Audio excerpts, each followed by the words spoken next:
एक पठान ने इंडियन लड़की से निकाह कर लिया। अस्सलाम वालेकुम, कैसे हैं जी आप लोग। मैं हूं आपके साथ अदनान। और कहते हैं कि पठान जहां भी जाएं उनको देखते ही एक जुमला जो आता है कि पठान बड़ी नाडर कौम है।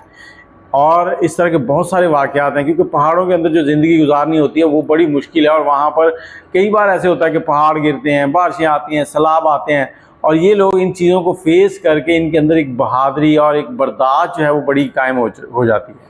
अब ये पठान जो है, इसकी कहानी जो है वो इस तरह से है कि ये सऊदीया में था, काम कर रहा था। और सऊदीया के अंदर सोमाली जो काले हैं वो बहुत हैं, उनके पास वीज़ा वूज़ा नहीं होता, वैसे ही बॉर्डर क्रॉस करके आते हैं, पकड़े गए तो भाग भूग जाते हैं। और उनका काम ज़्यादातर ये है कि चोरियां करना, इस तरह लोगों को तंग करना। और एक इलाका जहाँ पर दोपहर का टाइम है और हर तरफ सन्नाटा है, सिर्फ वहाँ गर्मी और एसी चलने की आवाज़ें आ रही हैं। और एक नर्स जो कि इंडियन थी और वहीं पर एक हॉस्पिटल में जॉब करती थी और अपने घर जा रही है, जो उसको क्वार्टर मिला हुआ है। तो जाते हुए क्या होता है कि सोमालियन आते हैं 3-4 और उसको पकड़ते हैं, गाड़ी में डाल लेते हैं।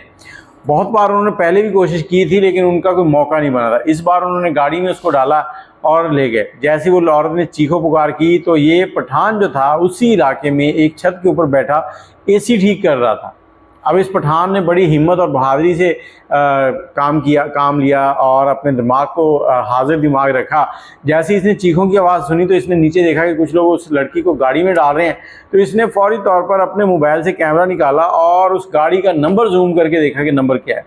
अब नंबर देखने के बाद इसने पुलिस को कॉल की और वहाँ से जल्दी जल्दी ये सारे काम छोड़ के नीचे उतरा है और अपनी बाइक लेके उसी गाड़ी के पीछे निकल पड़ा। अब वो गाड़ी जा रही है और जाते इसने पुलिस को भी बता दिया और ये गाड़ी इस तरफ जा रही है, ये नंबर है, उसमें एक लड़की को अगवा करके ले के जा रहे हैं। पुलिस भी उसको ट्रैक करने लगी।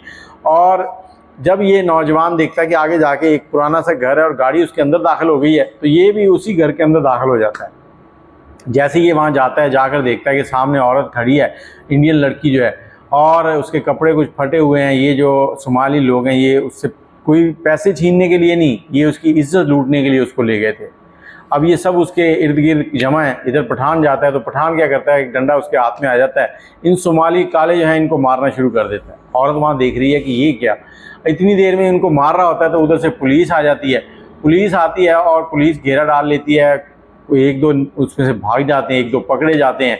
और जो इंडियन लड़की है वो बहुत घबराई हुई थी। ये पठान उसको कहता है कि चले आप हमारे साथ चले, हम आपको घर छोड़ता है। ये उसको उसके घर छोड़ता है और उसके कुछ दिनों के बाद दोबारा उसी हॉस्पिटल में जाता है जिसमें वो काम कर रही थी। तो वो वहाँ पर बैठी थी और रो रही थी।